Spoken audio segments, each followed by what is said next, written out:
This is Hot Mike. Hot Mike. On the networks of WDAY. Here's Dom Izzo. It's that time. An author. Offensive production, number 1. Number 2.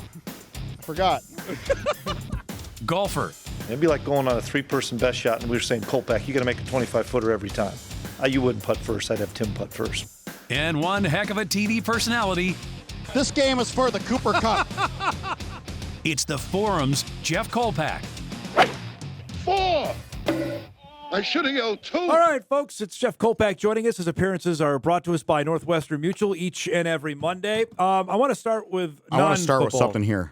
You can't start. It's my show. You have the hit-a-thon up there. So Dave Richmond is going to... I don't have it up there. I guess it's on there. Yeah. Dave Richmond's going to try to hit a home run.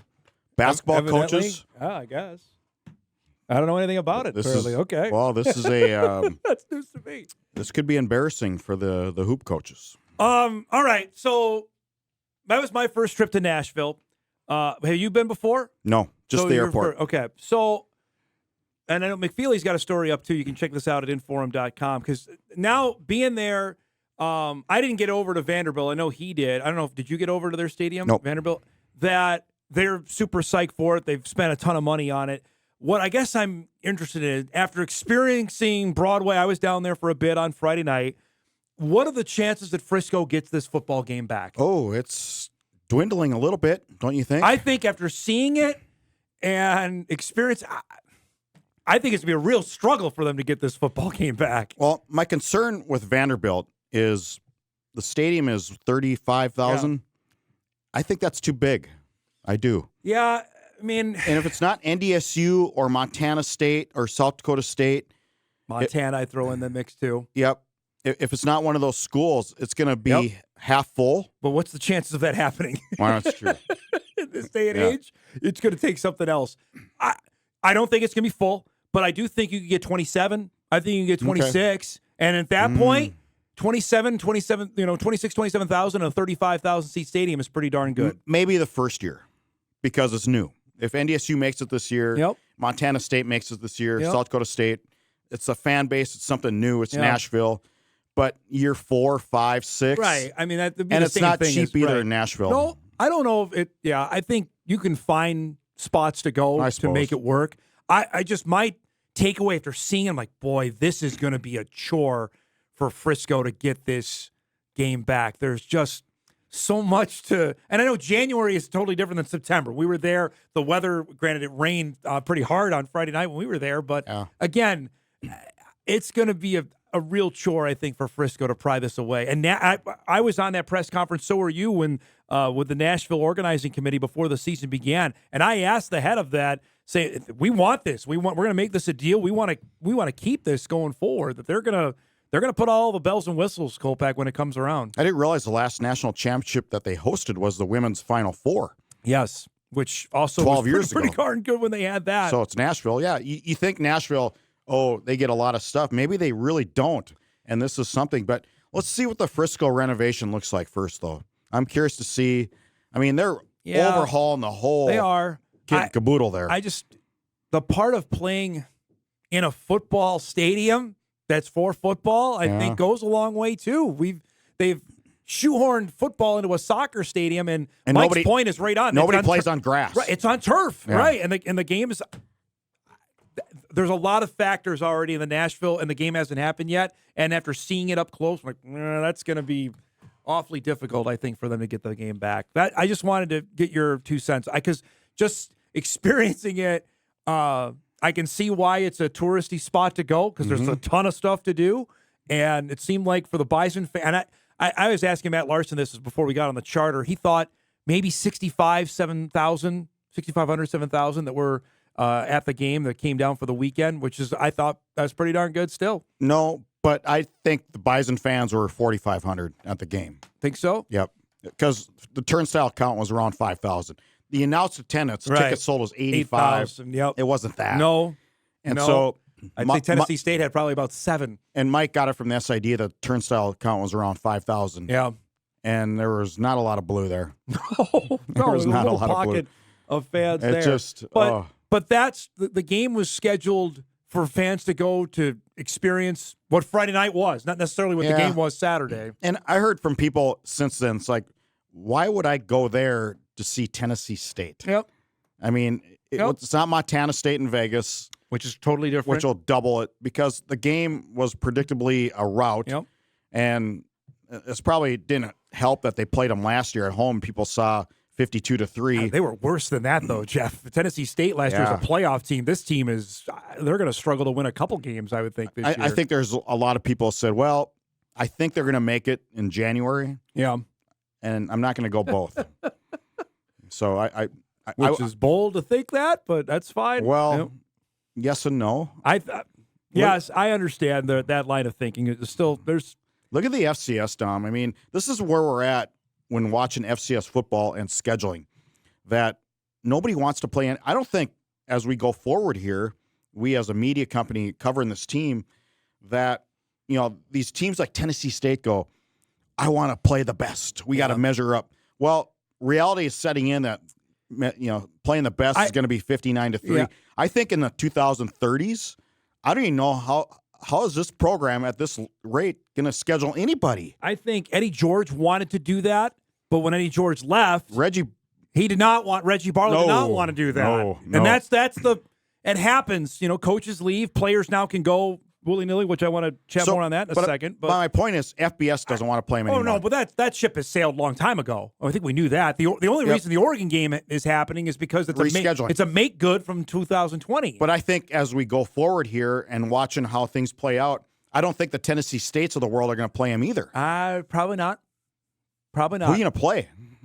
Well, you got to the Ivy League. Can the Ivy step up and spend some money? Because that's our last bastion of hope, to be honest with you. Because the teams in the SoCon, I don't see them lining up to do it. How many times have you heard, we're going to play NDSU because we want to play the best. To be the best, you got to play the best. UC Davis just said that last week in their press release. And now that's at the end of this decade. That's 28 and 29. Well, I hope they're still good. And that's what you're left with is these select few programs that are good enough to actually measure up to NDSU somewhat. And South Dakota State, and I'm including the select few Valley teams in this conversation too. In 2035, who's going to want to play these teams? Yeah. Well, I hope by 2035 we have a new division and we're playing the likes of Marshall and Missouri State beat Marshall. Yeah. Okay, he's going to play Mo State again. He can play Jacksonville State. That by 2035 we're all back together again. That's my I'll believe when I pie see in it. the sky. I'll believe when I see it because on that. I thought it happened by now, and it's not happening, and I just don't see a way out of this. I don't. Can we chat some on the field stuff? You mind? Am I hijacking your show? No, you're fine. That's just I'd love to talk a little on the. That's fine. I appreciate this guy. I brought it up. I don't disagree with you. You got to find some games. There'll always be. I mean, the Citadel scored 40 on Sanford. How bad is Sanford? Because we saw what NDSU did to the Citadel, and then they scored 40 points. And Sanford was a quarterfinal team, 2022. It just the fact you can sustain it like the Dakota schools have and the Montanas is another illustration of how impressive that is. And that just doesn't happen. Played into what I just talked about. I mean, Citadel had no prayer scoring against NDSU's first line defense. And they scored 40. And they scored 40 against Sanford. Had no they could have played for 3 days against NDSU's first line defense and would have maybe crossed midfield. We got to give a shout out. We talked about Barika Penn when we started Bison Game Day on Saturday. I mentioned this too during our show. He looked at it again Saturday. He's running harder, and he's not being brought down, Jeff, on the first defender. That happened against the Citadel. It happened again on Saturday. And I understand who they're playing, but he's running through tackles, and that's been the most impressive thing to me. You remember Joe Mays? I do remember Joe Mays. This guy is a running back, Joe Mays. I mean, shares the same number. That's a good one. And did you see him? I mean, you saw him in post game. This guy comes out of the locker room, and he is strong, physically fit. Oh my, that's a good way to put it. I mean, can you imagine you and I trying to tackle him? We'd end up in the hospital. Not be a good scenario here. 5 touchdowns for the first 2 games. He's only carried it. Polisic wanted 20 a game. He's only carried it 22 times in the first 2 games. Yeah, I predicted that. But here, I mean, this is a great illustration.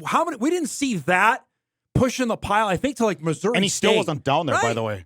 We didn't see He that was on kind top of players. We didn't see these kind of runs last year. I want to say to like Game 8, Game 9, Game 10, and it's already happened in the first 2 games of 2025. Yeah. That's different from last season. Yeah, I think he's Bruce Anderson strong. I just think he's developed himself into, and maybe Samuel Jury. Let's give a little. I was going to go there. Samuel Jury came here as a pretty coach who can get your guys to run harder and play harder. That's his MO at Illinois State. I think we're seeing it. I think that's a great point. And I was talking with Sam a little bit before the game on Saturday, just asking about how the group has looked so far. Because they're tough. They're not going to go down. And that's something that was a Samuel Jury trait in his days. Great, you had to catch him first. Right. But that was certainly something, and I think that's a great point you bring up, that there's a level of intensity brought to that room now, and it saw it throughout the game. DJ Scott has awfully looked really good through the first couple games. Miles Mitchell, I know we're doing it against second teamers, whatever, but he still broke away and then got his first touchdown in the game Saturday. But they still haven't broken the long run, though. Does that concern you? Not yet. No, just going back to what you said about the opponents who they're playing. Okay. I think it's going to come soon enough. And they have that. Barika's got it.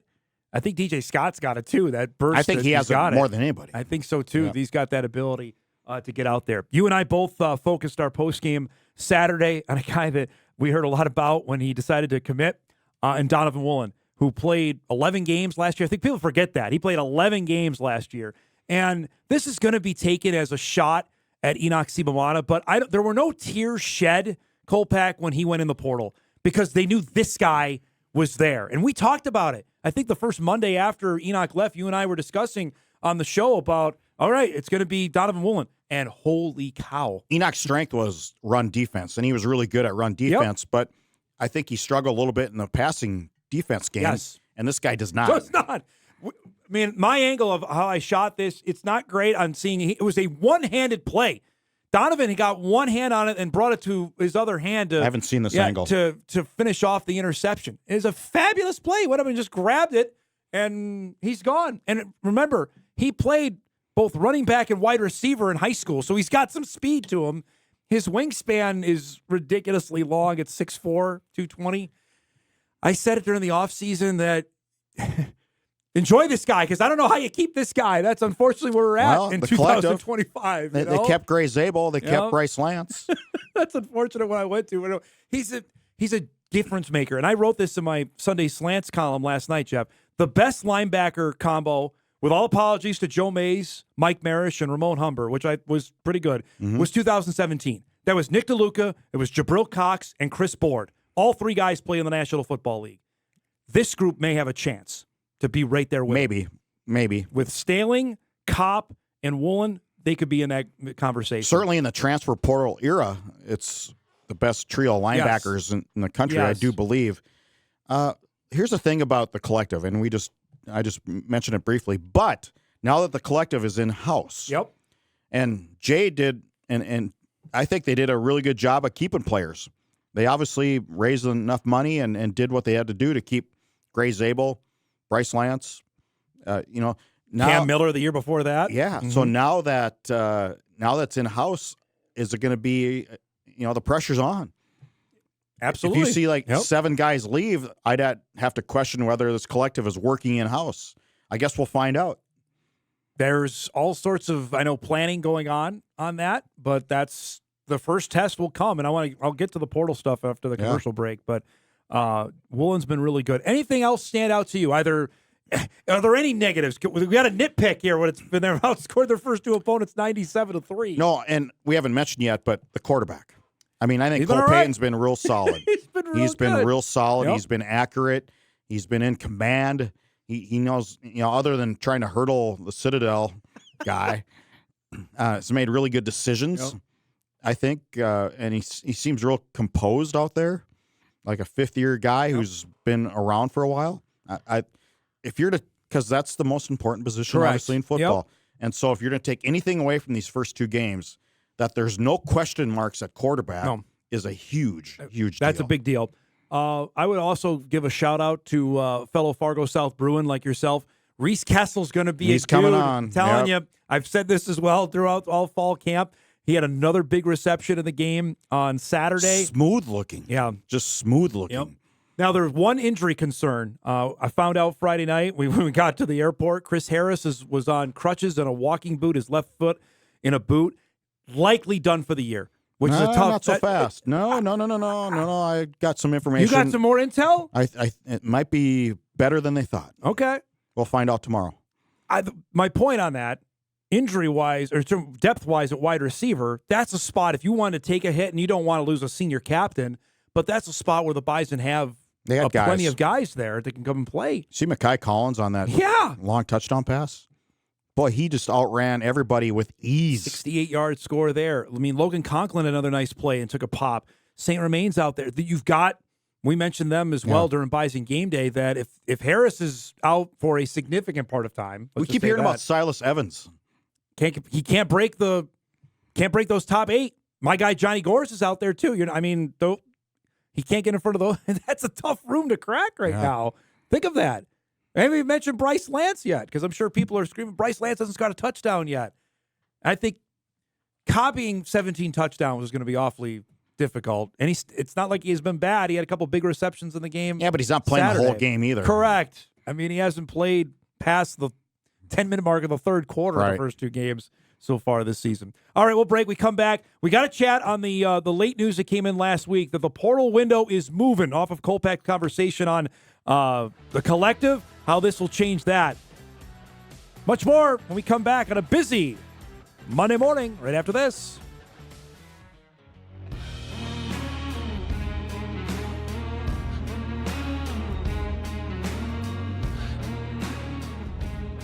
Welcome back, everybody. Let's get a couple emails in here off our discussion on the Bison. And this is on scheduling, Kolpack, to ask you on this. This may seem like a dumb question, Dom and Jeff. Why don't the Bison play better teams the first 2 games? Now, again, scheduling is done years out here. Years out. And frankly, the Citadel thought, they would be better. And maybe they will be. Who knows? I don't know how they're going to fare the rest of 2025, but I said it in the first segment. I just don't know if anybody's going to schedule them. I mean, it beats scheduling Valpo or Butler. I would say that. If we got to pick and choose, scholarship teams always win out. To me, it's about money, and these teams are going to be holding NDSU hostage because the Bison are sitting there going, well, the price is going up. SEMO is getting $275. I got to double check that. Almost positive. That is a lot of money for one game. It's supply and demand. $275. It's as simple as that. And these teams know there's not a lot of supply out there for teams wanting to play North Dakota State in FCS football. And that's why they're doing home and homes now, because the one-offs. Maybe paying a little bit on that. Because the one-offs like this game, like Austin P next year comes in, they're going to get north of $250K. Easy. That's the going rate. I think the Jacks just paid that for one of their home games. They're finding out the same boat. So that's the college football scheduling is incredibly difficult at any level, especially if you're good like this. Because I don't, like, to Jeff's point, I mean, it's going to take some arm twisting to say. I know for a fact there are name teams you would recognize. I would tell you that have flat out said we can't play you. That would stun you. That would say at NDSU because they've called. Can you name one? A couple of Big Sky schools said nope. Yeah. So I mean, we think that's a like-minded conference in the Missouri Valley, and they that said list is no. just going to grow, right? And it's only going this way. The gap wider for those that are listening on the podcast. Real quick, I want to get into this because it happened late in the week. Thursday, the NCAA signed off. The Football Oversight Committee did on moving the portal for football and shrinking it. Jeff, it would go now from December to January 2nd, and it would only be 10 days long. Now, initially, it started in December and was 40 days long. This also means the elimination of the spring portal window. What say you about this? Who's going to sue who to get that changed? Because that's where it's that's what started it all in the first place. Lawsuits, courtrooms. Yeah. So is somebody, Jimmy Shimtree from Harvard, going to sue the NCAA saying you can't tell me when or where I can't move?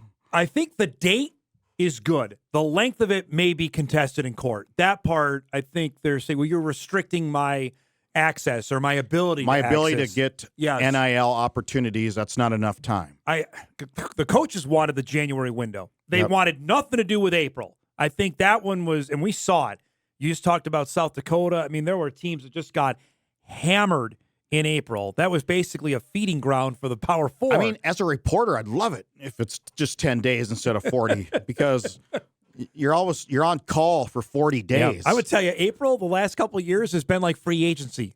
We've that. covered that. How many like times free do you agency. text me on a Sunday night saying, Bob's going in the portal? It's like, oh, God. There's stuff happening. Yeah. I think there's still invariably going to be players that are going to maybe not play in the big boy division. Like, because this is going to happen right after the quarterfinals of the CFP and during the semifinals. So that's going to happen.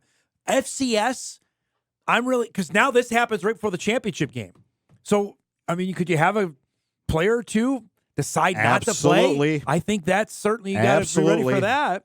And this obviously would go for a few days after the title game is played. Let me see. I can play in the national title game, or I could get $900,000. Right. Be awfully interesting to see. I like this move because it's funny to hear the big boy reporters complain, oh, you could have a guy miss a game in the play. Hello? Yeah.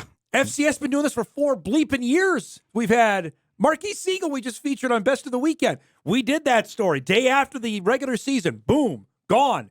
Missed the whole playoffs. You just saw Cole Wisniewski up there. Yep. Obviously didn't play it down last season. We thought he might come back for the Bison in the playoff. Gone before the playoffs began. This has happened. How's he doing this year? Do we know? They won by 70 in their opener. I think he played a little bit. I did not see how Texas Tech did this past weekend. But that, to me, I'm really interested to see how this plays out at that level. I do think there are still going to be guys that maybe opt out early. Say, you know what, I'm entering the portal. I'm officially announcing in November that I'm going to go in after the January. regular season. Right. Correct. I still think just because you have 10 days doesn't mean correct. You can't make a decision before that. Correctamundo. I still think you're going to see that happen. And these NIL agents are going to be all over that. But this is a win for the coaches. The coaches wanted to get out of April. Craig Bull. And they wanted to have a shorter window. So it looks like they've, at least for now, as Jeff mentioned, may have a brief win. Craig Bull and his trusty assistant, Bob Nielsen. Yeah, that's exactly right. Those are the top 2 lieutenants right now in the FCA. Maybe should still be coaching at South Dakota. Well, that could be that's a whole other topic there. But you make a great point. Those are, and Craig told us that when we saw him last September when he was here, that I'm shaking his head at me like, portal is just, we got to get, that's our biggest thing. We got to get our arms wrapped around it right now because we don't. So looks like for now they do. You say this about Craig Bull. Everywhere he's been, he's gotten results. Yep. He took NDSU to the next level. Yep. He took Wyoming from just a below average program to a bowl team pretty much every year. And now he's taken this AFCA, American Football Coaches Association. He's getting some stuff done. Last thing, we have the home opener this weekend. Southeast Missouri State is coming in. We're going to have more on that coming up on a Bison video blog here later today at Inforum.com. What is the under-over on how many stories you write this week about the white jerseys? What is the under-over on that? What do you want to set it at? One. One? I'm going to do one story. I'm going to say 1.5. You're going to go over 1. I already did the story. Yeah, you got to do another one here. That's the week of the game. You got to. It's your job now to go into the archive. Bring us up to McFeely tomorrow and watch him go right through that window right there. It's your job. You got all the archives over there to find the photo of the. I did run into a friend of mine in Nashville who played on the 62 team. Yeah? And I go, you are all white, right? He goes, yep. So, okay, that's my one story. What's the helmet? What was the helmet then? Was it a that white was yellow. helmet? Was it a yellow helmet there? It's kind of a faded yellow. Oh, although we have a black and white photo, it's hard to tell. Yeah, right. Yeah. But you can tell for sure those are white jerseys and white pants. I'm setting the under-over here at 1.5. So that's the under-over I'm going to tell you right now at What's 1.5. that, Eric? Eric's 350. Oh. I got to double check on that. That's not correct because the highest I've ever paid is 325. I don't know who reported that. It better not be me because that's not right. All right, we got to roll. Yep. great stuff this weekend, and we will see you on the Bison Media Zone coming up later today. Looking forward to it. Jeff Kolpack joins us each and every Monday at 10 o'clock. His appearances are brought to us by Northwestern Mutual. We appreciate that. We'll break. We come back, chat some high school ball. One of the teams really surprising so far, Grand Forks Central out to a 2-0 start. Head coach Jake Schauer will join us on the other side of the break. Hot Mike returns. We're back after this.